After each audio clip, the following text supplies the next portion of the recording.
Good morning, good morning. Oh yeah, there we go. Okay. I am not responding that way, but It is good to be back with you all. Good morning. Welcome back to the land. We did take a break last week. I am not Pastor Stephanie. Oh no!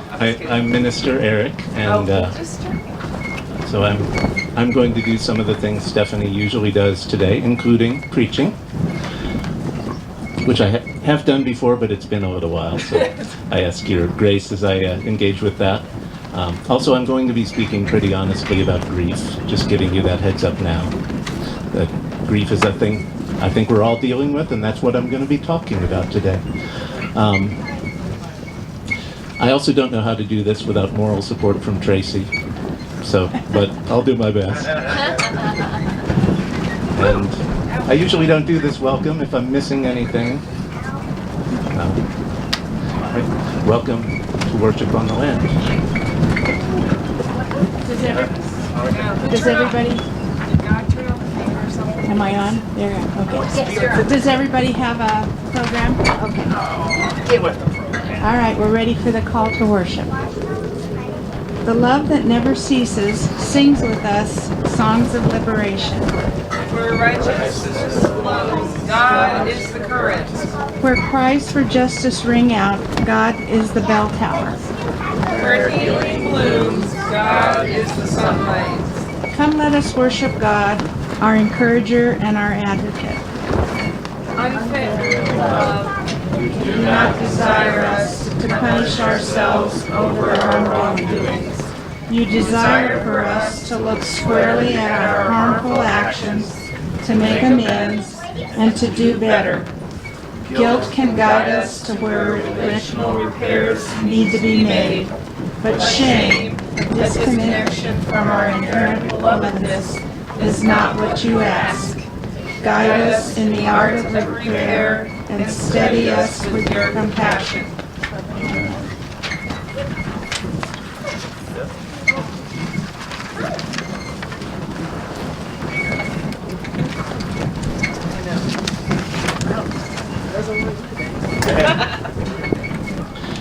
Our opening song is one I learned 20 years ago when I was a Unitarian Universalist, and I still love the way it brings together evolution and eco-spirituality. It does use the word goddess to reflect this eco-spiritual view, but that be whatever it needs to be for you. It could be Mother Earth, it could be a feminine principle of the divine, but I will shamelessly sing the word goddess after that invitation to let go of shame.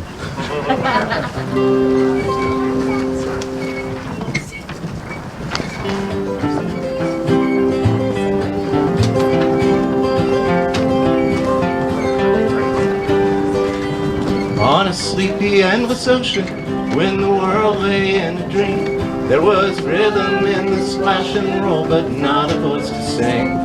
So the moon fell on the breakers, and the morning warmed the waves, till a single cell did jump and hum for joy, as though to say, this is my home, this is my only home, this is the only sacred ground that I have ever known. And should I stray in the dark night alone, rock me, goddess, in the gentle arms of Eden. Then the day shone bright and rounder, till the one turned into two, and the two into 10,000 things, and old things into new. And on some virgin beachhead, one lonesome critter crawled, and he looked about and he shouted out in his most astonished drawl, this is my home, this is my only home, this is the only sacred ground that I have ever known. And should I stray in the dark night alone, rock me, goddess, in the gentle arms of Eden. Soon all the sky was buzzing, and the ground was carpet green, and the wary children of the woods went dancing in between. And the people sang rejoicing when the fields were glad with grain, this song of celebration from their cities on the plain. This is my home, this is my only home, this is the only sacred ground that I have ever known. And should I stray in the dark night alone, rock me, goddess, in the gentle arms of Eden. Now there's smoke across the harbor, and there's factories on the shore, and the world is ill with greed and will and enterprise of war. But I will lay my burdens in the cradle of your grace, and the shining beaches of your love and the sea of your embrace. This is my home, this is my only home, this is the only sacred ground that I have ever known. And should I stray in the dark night alone, rock me, goddess, in the gentle arms of Eden. This is my home again, this is my home, this is my only home, this is the only sacred ground that I have ever known. And should I stray in the dark night alone, rock me, goddess, in the gentle arms of Eden. Rock me, goddess, in the gentle arms of Eden.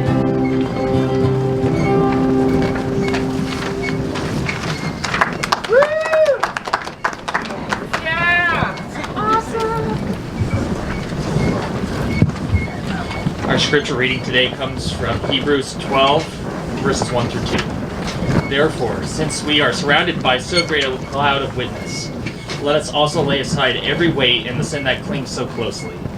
And let us run with perseverance the race that is set before us, looking to Jesus, the pioneer and perfecter of our faith, who for the sake of the joy that was set before him endured the cross, disregarding its shame, and has taken his seat at the right hand of the throne of God. Ross. Now for a time of discussion, I've put some questions which are based partly on themes that are in this reading and partly on just things that are happening in the world. I think there's a lot of change around us, right? What do we hope to carry with us? What do we hope to maybe let go and leave behind for the next leg of the journey, whatever that looks like? And what can we picture ahead? What kind of joy, what kind of better world, which is worth making a journey, maybe a challenging, difficult journey. Anyway, those are the prompts. Why don't we take about 10 minutes for our discussion? And as we gather back, I will sing you a song by a friend of mine, actually, Chris Kokish, a songwriter. We met in the Portland, Oregon folk scene years ago. But I hear so much grace in this song. Wherever you are on your journey, so much grace that it's okay to be where you are and you're not alone.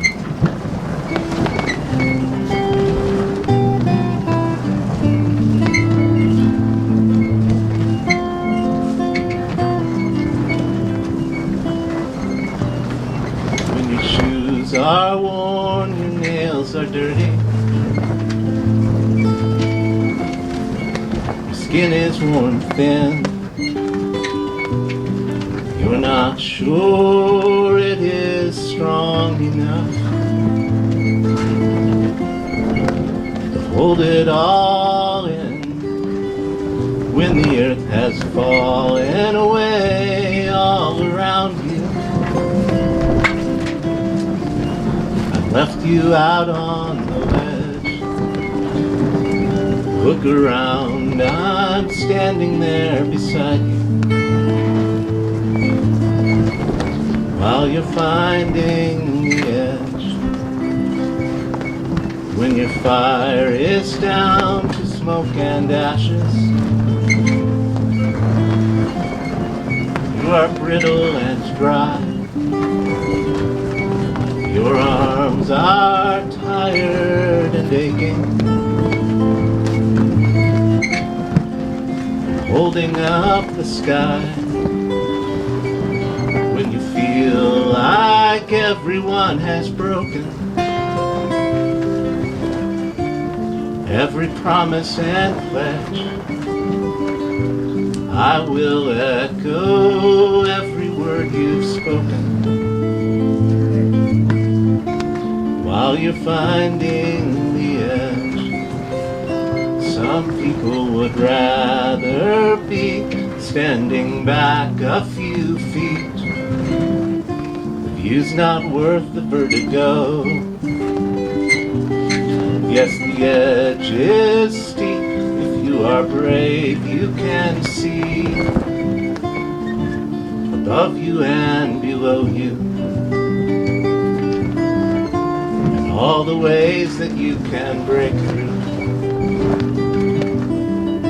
and all the ones who really love you.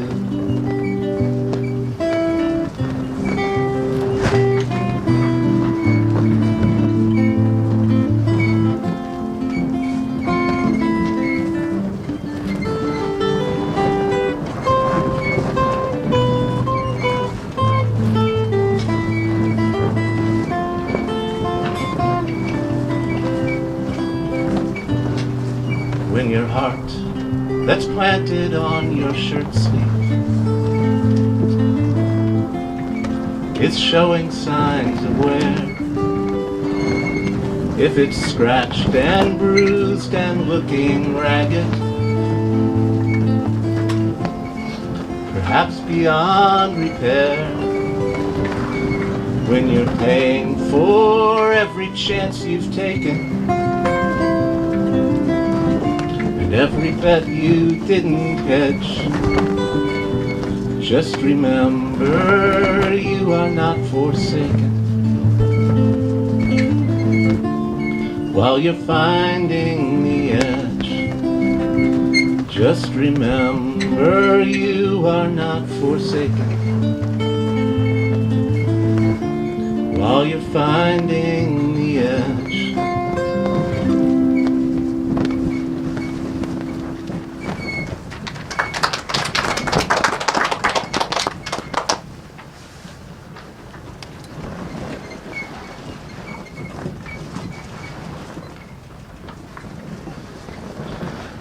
Thank you. I will now put on my preaching hat. Eli suggested I actually change hats, but I left the other hats in my car. Aw, that's good.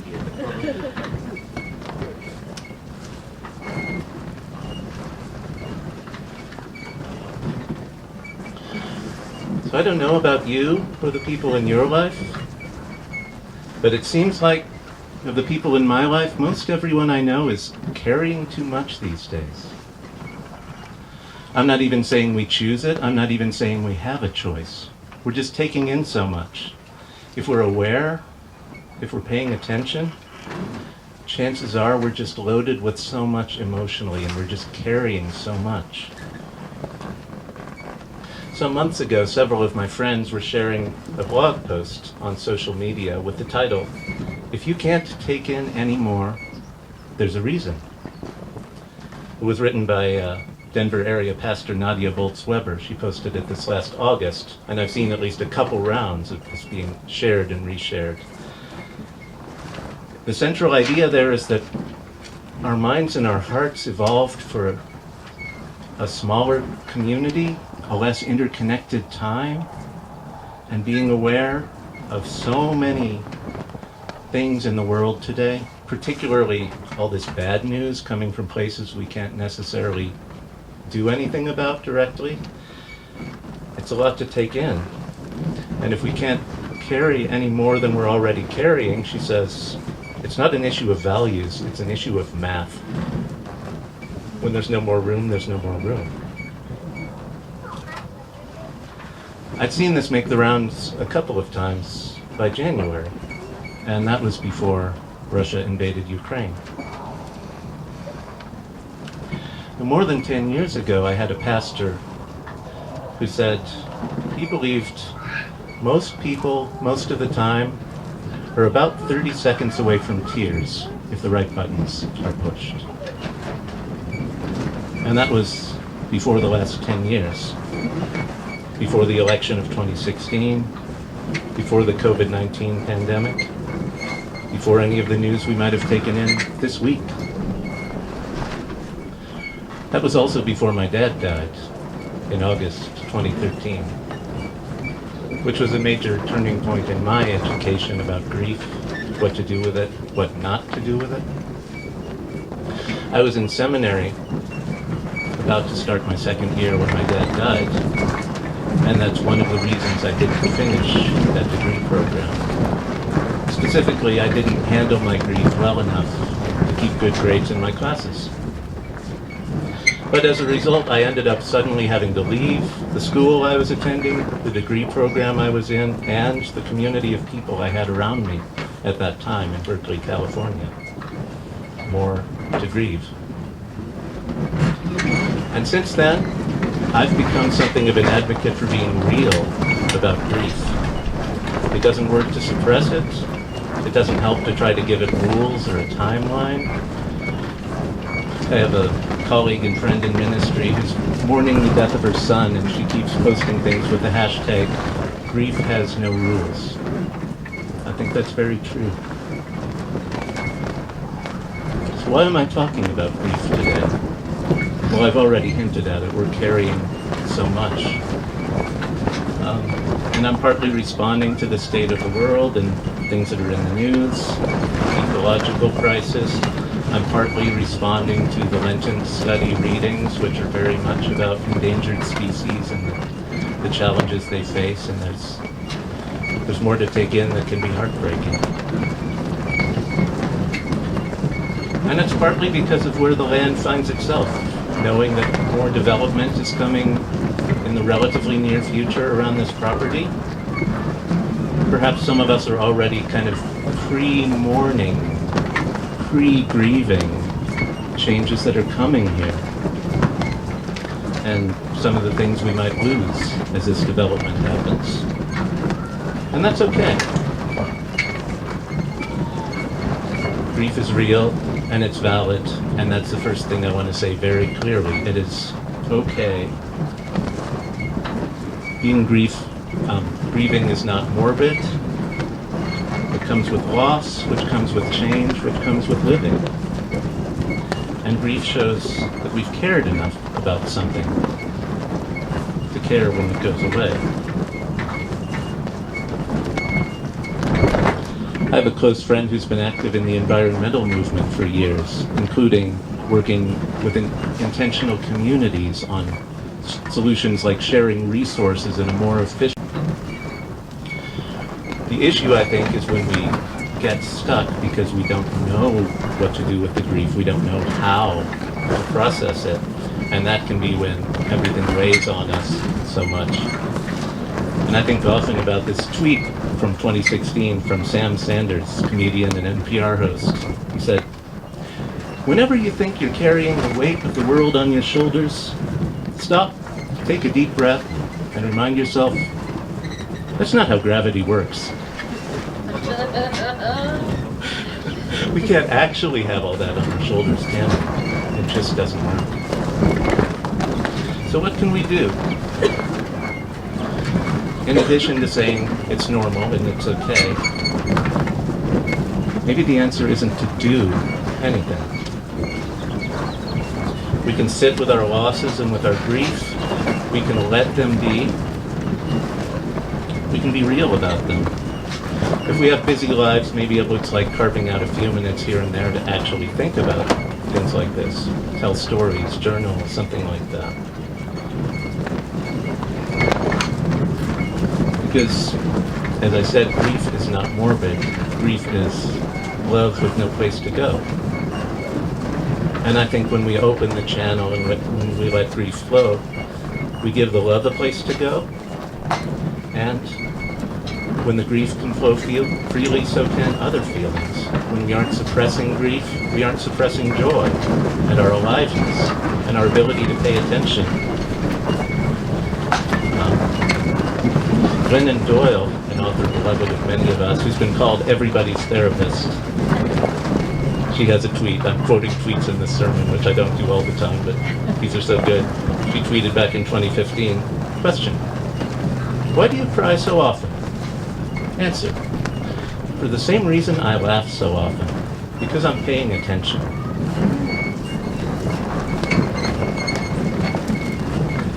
And in the wonderful book, The Prophet by Khalil Gibran, the best-selling book of the 20th century after the Bible, there's this sentence in a passage about joy and sorrow.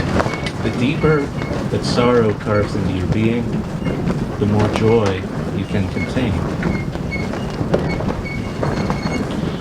In our Christian tradition, this is the kind of work we're often invited to in Lent. Sometimes we give things up. Sometimes we adopt new practices. Sometimes we just live with a different kind of awareness. But often there's an intention of bringing us closer to God and or closer to the people we want to be by letting go of some things that get in the way. And for me, when I open the channel, gratitude can also show up. It gets easier for me to be thankful for what I have and where I am, and easier for me to feel a sense of connection and belonging when I'm not just stuck with unconscious feelings I'm not giving a place for.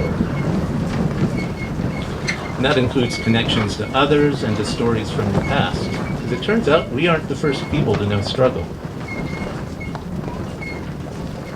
We aren't the first people to know loss or to wonder how we're going to keep going. When I started this reflection, I actually had a different scripture passage in mind. But as I sat with it, I actually felt like the one I was starting with was too much, and I ended up choosing this passage we heard Ross read from the book of Hebrews. It's familiar to many of us for good reason, and I love the way in a short space it combines at least three powerful images. Us running a race on earth, a cloud of witnesses, maybe ancestors who have already run the race. We might picture them in the stands cheering us on, or we might picture them however we picture them. But it's an image that I find powerful. And Jesus as an inspiration, you might say the ultimate faith ancestor in this pattern, who has run this race in a particular way, letting the goal ahead be so important that the suffering on the way is less important. And I want to emphasize that that's how I'm reading it. I'm not saying we should glorify suffering. There's a lot of that out there. I don't think it's particularly good theology, but suffering is part of life. I think the message here is partly that having our eyes fixed on a future hope helps us through the suffering that life inevitably brings. And also, I want to acknowledge the image is running a race. Not all of us can physically run. It is a metaphor and an image for illustration. As for myself, I can run, but I don't like to. I would much rather walk or hike. I'd like to take my time and look around. That's what works for me. But the image of the race I find valuable in terms of continuing on. Wherever we're going, keep going. I like to walk around the Denver Botanic Gardens, and there are these signs at the edges of some of the gardens. Stay on path. And so I just like thinking about that. If you're on a path, stay on it.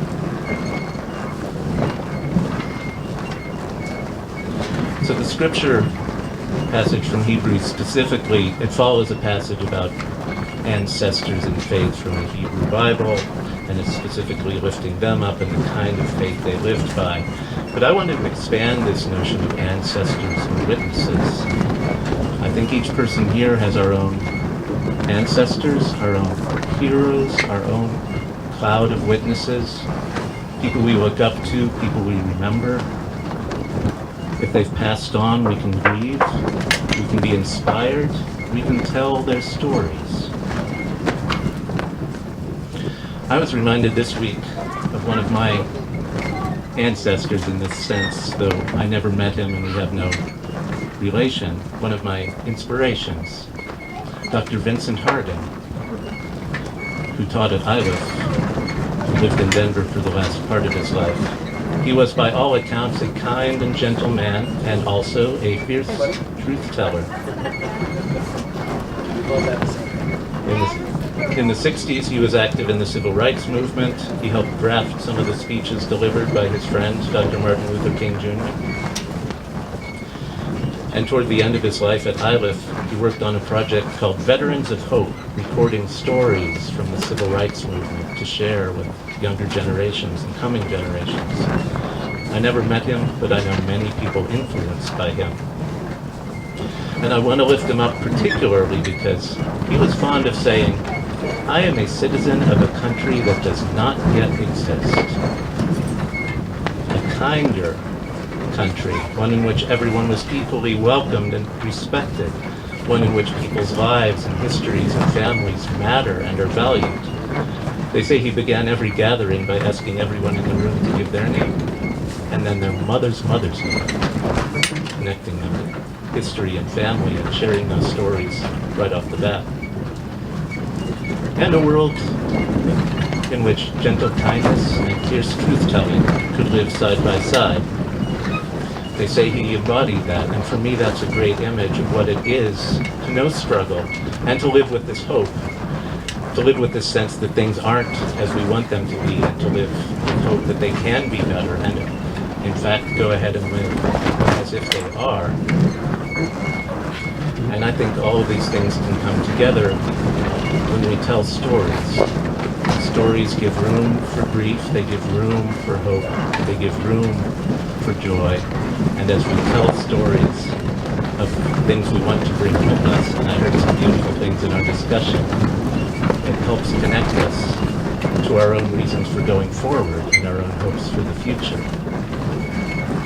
So my wish for us today is that we go forward with this kind of attention and openness to feeling all that we might feel, making a place for all of it, and letting it all be part of the story, where we've been, where we are, where we're going, and hope to be going, and working toward.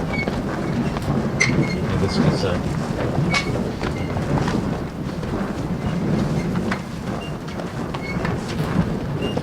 Then there's a song, so I'm switching hats again. Turn your hat around. Hey!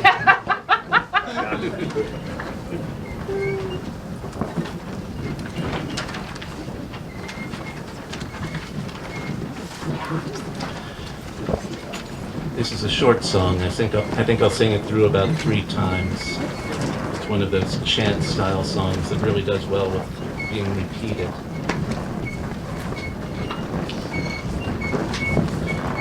And it's connected more to letting things go, letting there be change.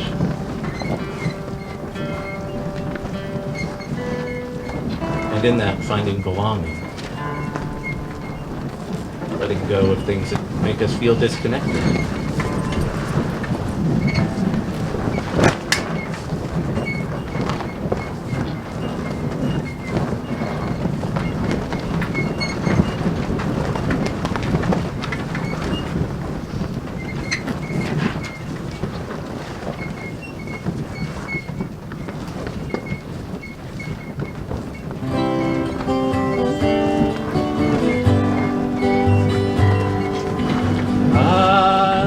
Change your name. You shall no longer be called wounded, outcast, lonely, or afraid. I will change your name.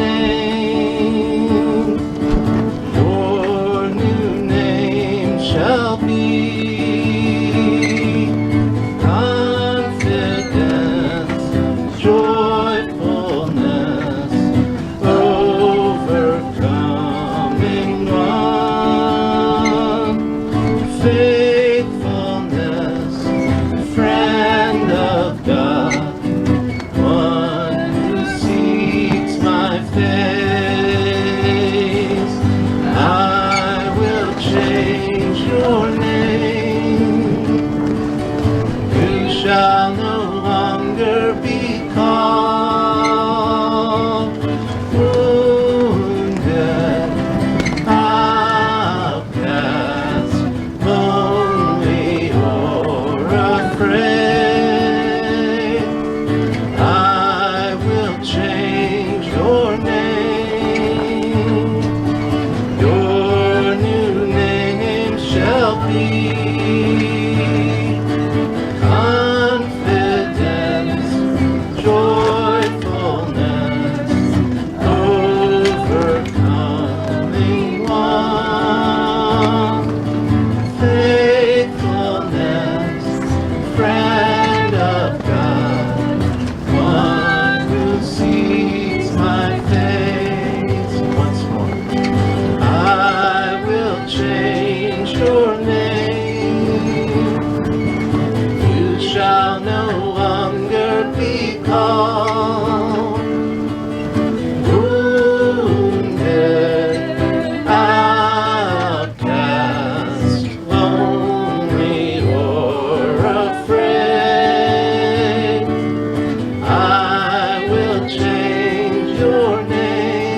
close out.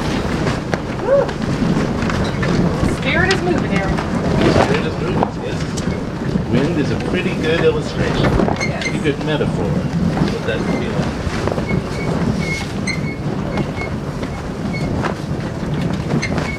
So this last song is written by another of my heroes or ancestors in some sense, folk singer and labor activist Utah Phillips. And it is about doing the work of justice, building on what's been done before, doing our part even though we won't see the end.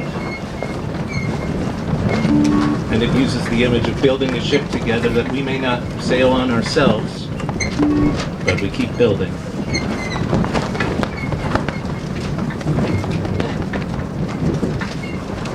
And I want to add, some years ago, for a chapel service at Iowa dedicated to Dr. Harding, I put Dr. Harding into the song. And then a year or two later, my friend Allison Sawtell and I put some other people we thought could be acknowledged in this context into the song. So the words here are now a jumble of 4 different writers.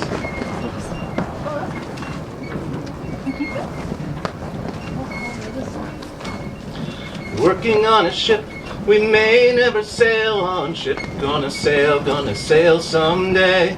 Working on a ship we may never sail on, gonna build it anyway. I'll sing that again. Working on a ship we may never sail on, ship gonna sail someday. Working on a ship we may never sail on, gonna build it anyway. Sojourner Truth said, ain't I a woman, ship gonna sail someday. Mother Jones said, fight like hell for the living, ship gonna sail someday. Fannie Lou Hamer said, I'm not backing off, ship gonna sail someday. Paul Robeson said, I won't stop singing, ship gonna sail someday. Working on a ship we may never sail on, ship gonna sail someday. Working on a ship we may never sail on, gonna build it anyway. Cesar Chavez said, Viva la huelga, ship gonna sail someday. Audre Lorde said, when I dare to be powerful, ship gonna sail someday. Wangari Maathai said, never tire or give up, ship gonna sail someday. Dr. Harding said, is America possible, ship gonna sail someday. We're working on a ship we may never sail on, ship gonna sail someday. Working on a ship we may never sail on, gonna build it anyway.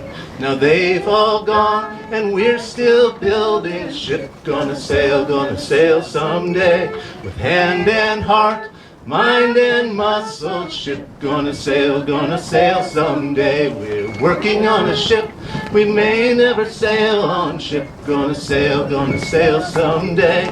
Working on a ship we may never sail on, gonna build it anyway. Yes, we're gonna build it anyway. Well, I hope you go forth in some sense, perhaps renewed and refueled, perhaps with your heart open to what this week brings, and may the spirit of love and God's grace and peace go with you through